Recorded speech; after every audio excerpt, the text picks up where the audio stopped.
श्री गणपति अथर्व शीर्षम। गणेश जी की इस स्तुति के माध्यम से आप गणेश जी को गुड़ मिश्रित जल से स्नान कराएं और दुर्वा अंकुर अर्पित करें। रोज हो सके तो रोज करें अथवा तो हर गणेश चतुर्थी पर इसका अवश्य लाभ लें। इससे दुर्भाग्य सौभाग्य में बदल जाएगा। तो आइए हम पाठ का श्रवण करते हैं। ओम भद्रकर्णेभिरिति शांतिः हरिः ओम। नमस्ते गणपतये त्वमेव प्रत्यक्षं तत्त्वमसि त्वमेव केवलं कर्तासि त्वमेव केवलं धर्तासि त्वमेव केवलं हर्तासि त्वमेव सर्वं खल्विदं ब्रह्मासि त्वं साक्षादात्मसि नित्यं ऋचं वच्मि सत्यं वच्मि अवत्वं माम् अववक्तारम् अवश्रोतारम् अवदातारम् अवधातारम् अवानुचानमवशिष्यम् अवपश्चातात् अवपुरस्तात् अवचोत्तरातात् अवदक्षिणातात् अवचोर्ध्वान्तात् अवाधरातात् सर्वतो मां पाहि पाहि समन्तात्। त्वं वाङ्मयस्त्वं चिन्मयः त्वमानन्दमयस्त्वं ब्रह्ममयः त्वं सच्चिदानन्दाद्वितीयोऽसि त्वं प्रत्यक्षं ब्रह्मासि त्वं ज्ञानमयो विज्ञानमयोऽसि सर्वं जगदिदं त्वत्तो जायते सर्वं जगदिदं त्वत्तिष्ठति सर्वं जगदिदं त्वयि लयमिष्यति सर्वं जगदिदं त्वयि प्रत्यति त्वं भूमिरापो नलो नीलो नभः त्वं चत्वारि वाक्पदानि त्वं गुणत्रयातीतः त्वं कालत्रयातीतः त्वं देहत्रयातीतः त्वं मूलाधारस्थितोऽसि नित्यं त्वं शक्तित्रयात्मकः त्वं योगिनो ध्यायन्ति नित्यं त्वं ब्रह्मा त्वं विष्णुस्त्वं रुद्रस्त्वं इन्द्रस्त्वं अग्निस्त्वं वायुस्त्वं सूर्यस्त्वं चन्द्रमास्त्वं ब्रह्मभूर्भुवः सुवरों गणादिं पूर्वमुच्चार्य वर्णादिं तदनन्तरम् अनुस्वारः परतरः अर्धेन्दुलसितं तारेण रुद्धम् एतत्त्वमनुस्वरूपं गकारः पूर्वरूपम् अकारो मध्यमरूपम् अनुस्वारश्चान्त्यरूपम् बिन्दुरुत्तरूपम् नादः सन्धानम् संहितासन्धिः शैषा गणेशविद्या गणकर्षिः निच्छृद्गायत्रीछन्दः श्रीमहागणपतिर्देवता। ॐ गं गणपतये नमः। एकदन्ताय विद्महे वक्रतुण्डाय धीमहि तन्नो दन्ती प्रचोदयात्।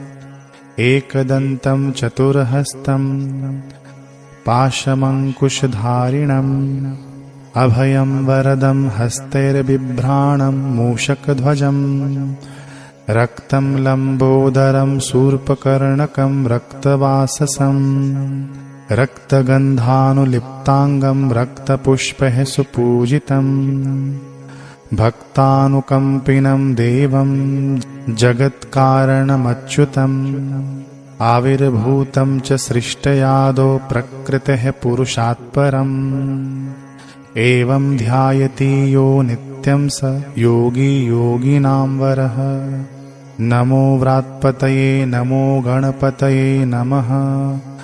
प्रमथपतये नमस्तेस्तु लंबोदराय एकदंताय विघ्न विनाशिने शिवसुताय श्रीवरदमूर्तये नमो नमः।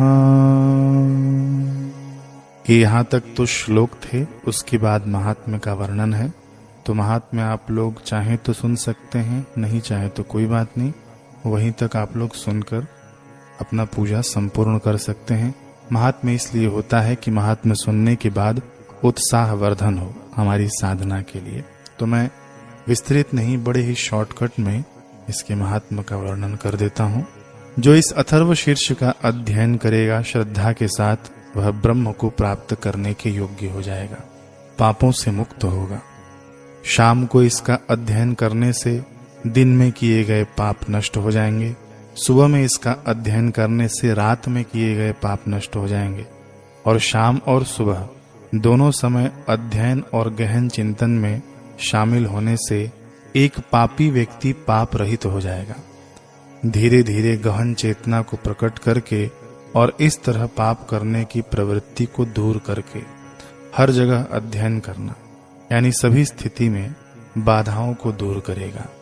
भक्त को धर्म, अर्थ, काम और मोक्ष इसकी प्राप्ति होगी। यदि कोई किसी के प्रति आसक्ति के कारण इसे यानी उस व्यक्ति को अयोग्य जानने के बावजूद वह पापी बन जाता है, जब गहन अध्ययन और चिंतन द्वारा इस अथर्व शीर्ष का 1000 पारायण किया जाता है, तब इस यानी उपनिषद से सिद्धि प्राप्त होती है, आध्यात्मिक सिद्धियां। जो व्यक्ति चतुर्थी का व्रत रखता है और इस उपनिषद का पाठ करता है, वह ज्ञान से परिपूर्ण हो जाता है, विद्यावान बन जाता है। यह अर्थवर्ण ऋषि का वचन है। भगवान का ज्ञान प्राप्त कर लेता है, ब्रह्म को आच्छादित कर लेता है, अर्थात ब्रह्म विद्या को समझ लेता है, और उसके बाद उसे कोई भय नहीं होता, अर्थात वह अहंकार जन्य भयों से मुक्त हो जाता है। जो कोमल दुर्वा घास से गणपति की पूजा करता है, वह कुबेर के समान समृद्ध हो जाएगा। जो सूखे चावल से गणपति की पूजा करता है, वह गौरवशाली हो जाएगा, अर्थात नाम और प्रसिद्धि प्राप्त करेगा, मेधावान बनेगा। मेधा या मन की धारणा क्षमता से परिपूर्ण होगा। जो 1000 मोदकों के साथ गणपति की पूजा करता है, वह अपने वांछित फल प्राप्त करेगा। वह जो टहनियों के साथ गणपति की पूजा करता है, घी में डुबाने पर वह सब कुछ प्राप्त कर लेता है। जो मनुष्य 8 ब्राह्मणों को यह उपनिषद प्रदान करता है, अर्थात 8 ब्राह्मणों को यह उपनिषद पढ़ाता है, अथवा शुद्धात्मा पुरुषों के सत्संग में 8 ब्राह्मणों की संगति में इसका पाठ करता है, वह सूर्य के तेज से परिपूर्ण हो जाता है। जो कोई सूर्य ग्रहण के समय किसी महानदी के तट पर या गणपति की प्रतिमा के समक्ष इसका पाठ करता है, वह मंत्र सिद्ध हो जाता है, अर्थात मंत्र धीरे धीरे गहन चेतना को प्रकट करता है। वह महान बाधाओं से मुक्त हो जाता है, वह महान दोषों से मुक्त हो जाता है, वह पिछले पापों से मुक्त हो जाता है और नए दोषों को बनाने की बुरी प्रवृत्ति को दूर कर देता है। वह पापों या स्थितियों से मुक्त हो जाता है, मानो नदी में जीवन को डुबो देता है, अर्थात उपनिषद डूबते जीवन की स्थितियों के बीच धीरे धीरे व्यक्ति की आत्मा को ऊपर उठाएगा। वह सर्वज्ञ हो जाता है। यह वास्तव में परम ज्ञान है। इस प्रकार उपनिषद समाप्त होता है। गणपति के रूप में अवतरित सर्व मुक्ति ब्रह्म चेतना का संदेश सभी को नई आशा देना। ओम शांति शांति शांति।